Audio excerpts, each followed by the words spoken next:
అండి. పండు మిరపకాయలు ఎంత టెంప్టింగ్‌గా, ఎంత కలర్‌ఫుల్‌గా ఉన్నాయి కదా! ఈరోజు వీటితోటి పండు మిరపకాయల నిల్వ పచ్చడి ఇంట్లోనే పక్కా కొలతలతోటి ఎలా చేయాలో చూద్దాము. Welcome back to my channel tasty food tills Telugu. నేను 2 కేజీల పండు మిరపకాయలు తీసుకున్నానండి. వాటిని నైట్ తొడిమలతో సహా అలాగే వాష్ చేసి తడి ఆరిపోయేంత వరకు ఆరపెట్టుకున్నాను. ఇప్పుడు వచ్చేసి నేను తొడిమలు తీస్తూ అలాగే ఏదైనా తడి ఉన్నా కూడా వాటిని తుడుచుకున్నాను. మళ్ళీ తొడిమలు తీసిన తర్వాత ఇంకొక 30 నిమిషాల పాటు గాలికి ఆరనివ్వాలి. కాయ పాడైపోయినా క్రాక్ వచ్చినా పక్కకి తీసేస్తేనే బెటర్ అండి, లేదంటే బూజొచ్చేస్తుంది. ఇట్లా నేను వాటిని చిన్న చిన్న కట్ చేసుకున్నానండి. ఎందుకంటే నేను ఇప్పుడు దంచట్లేదు, వాటిని రోల్లో వేసి మిక్సీ పట్టుకుంటున్నాను కాబట్టి చిన్న పీసెస్ లాగా కట్ చేసుకున్నాను. నాకు ఇవి 2 కేజీలు ఉన్నాయి కదా పండు మిరపకాయలు. 2 కేజీలకి 400 గ్రాములు చింతపండు, 400 గ్రాముల ఉప్పు పడుతుంది. అయితే నేను ఇక్కడ 40 గ్రాములు ఎక్కువ ఎందుకు తీసుకున్నానంటే నేను కొనేటప్పుడు స్పైస్ ఎక్కువ ఉన్న మిరపకాయలు తీసుకున్నాను కాబట్టి ఇంకా 40 గ్రాములు ఎక్కువ పడుతుంది.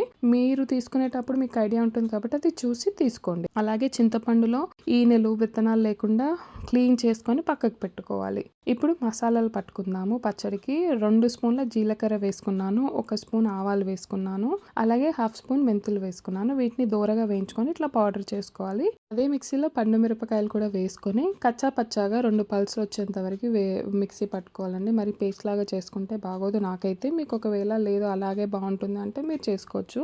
అయితే ఇక్కడ చూస్తున్నారు కదా, నేను మిరపకాయలన్నీ పట్టేసుకున్న తర్వాత లాస్ట్లో ఉప్పు ఇంకా కొంచెం చింతపండు, కొన్ని మిరపకాయలు వేసి మిక్సీ పట్టానండి. ముందే వేస్తే మనం కచ్చా పచ్చగా పట్టలేము, అదంతా స్మూత్ పేస్ట్ లాగా అయిపోతుంది. లాస్ట్లో అంతా పట్టుకున్న తర్వాత ఒక దగ్గర వేసి బాగా కలుపుకోవాలండి. బాగా కలుపుకొని గాజు సీసాలో కానీ లేదంటే ప్లాస్టిక్ సీసాలో కానీ 3 రోజులు ఊరనివ్వాలి. లేదు అనంటే మనము సిల్వర్లో కానీ స్టీల్లో కానీ వేస్తే సిలుం పట్టేస్తుంది, చింతపండు ఉంది కదా. అలాగే మనము ఎప్పుడైతే ఊరనికి వేస్తామో అప్పుడు పైన కొంచెం ఉప్పు చల్లుకోవాలండి. ఒకవేళ పచ్చళ్ళలో మనకు ఉప్పు తక్కువైనా బూజు పట్టకుండా ఉంటుంది. ఇక్కడ చూస్తున్నారు కదా వైట్గా అదే. సో ఇది మూడో రోజు పచ్చడిని తీసి బాగా కలుపుకోవాలి పైకి కిందికి. మనకి ఇప్పుడే తెలుస్తుంది ఏదన్నా ఉప్పు తక్కువైనా లేదంటే పులుపు తక్కువైనా మనకి ఇక్కడ తెలుస్తుంది కాబట్టి మనం యాడ్ చేసేసుకోవచ్చు. నేను చెప్పిన కొలతలు అయితే పక్కా సరిపోయాయండి, నాకు ఇంక ఎక్స్ట్రా పట్టలేదు. అలాగే మూత పెట్టి నిలువ పెట్టుకోవాలి. కావాల్సినప్పుడు కొద్దిగా తీసుకొని తాలింపు పెట్టుకోవాలి. కొంచెం ఉప్పు అలాగే 2 రెబ్బల వెల్లుల్లి వేసుకొని దాన్ని ఫస్ట్ కచ్చపచ్చగా పట్టుకొని దాంట్లో మనం పక్కకు తీసి పెట్టుకున్న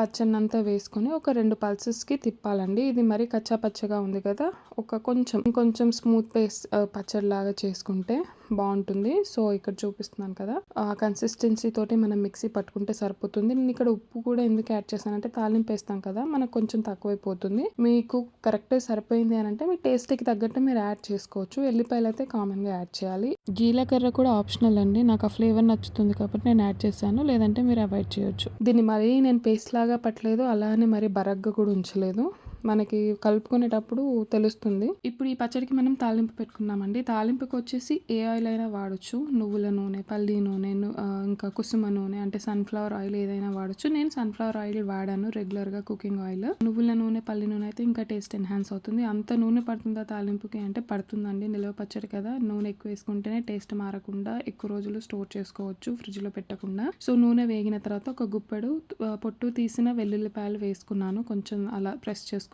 తర్వాత తాలింపు గింజలు, ఎండుమిరపకాయలు వేసుకున్నాను. తాలింపు గింజలు వచ్చేసి ఆవాలు, జీలకర్ర, పచ్చెనపప్పు, మినపప్పు వేసుకున్నాను. తర్వాత కరివేపాకు వేసి చిటపట్లాడిన తర్వాత మనం ముందుగా మిక్సీ చేసి పక్కకు పెట్టుకున్నాం కదా పచ్చడి పేస్ట్, అది కూడా యాడ్ చేసుకోవాలి. అయితే ఇది వేరే పచ్చళ్ళ లాగా కాదండి, ఇది కొంచెం వేగాలి నూనెలో, అప్పుడే టేస్ట్ బాగుంటుంది, ఎక్కువ రోజులు స్టోర్ చేసుకోవచ్చు. పచ్చడి వేసిన వెంటనే మనకు ఆయిల్ అంతా పీల్చేసుకుంటుంది. తర్వాత ఒక 2-3 మినిట్స్ తర్వాత ఆయిల్ ఊజ్ అవుట్ అవుతుంది రెడ్ కలర్ లో. ఆ స్టేజ్ లో మనం ఇంకా స్టవ్ ఆఫ్ చేసుకోవచ్చు అండి. అంతే టేస్టీ పండు మిరపకాయల నిల్వ పచ్చడి రెడీ. 6 నెలల వరకు ఈ తాలింపు పెట్టుకున్న పచ్చడి ఫ్రిడ్జ్ లో పెట్టుకోకుండా బయట కూడా పెట్టుకోవచ్చు అండి.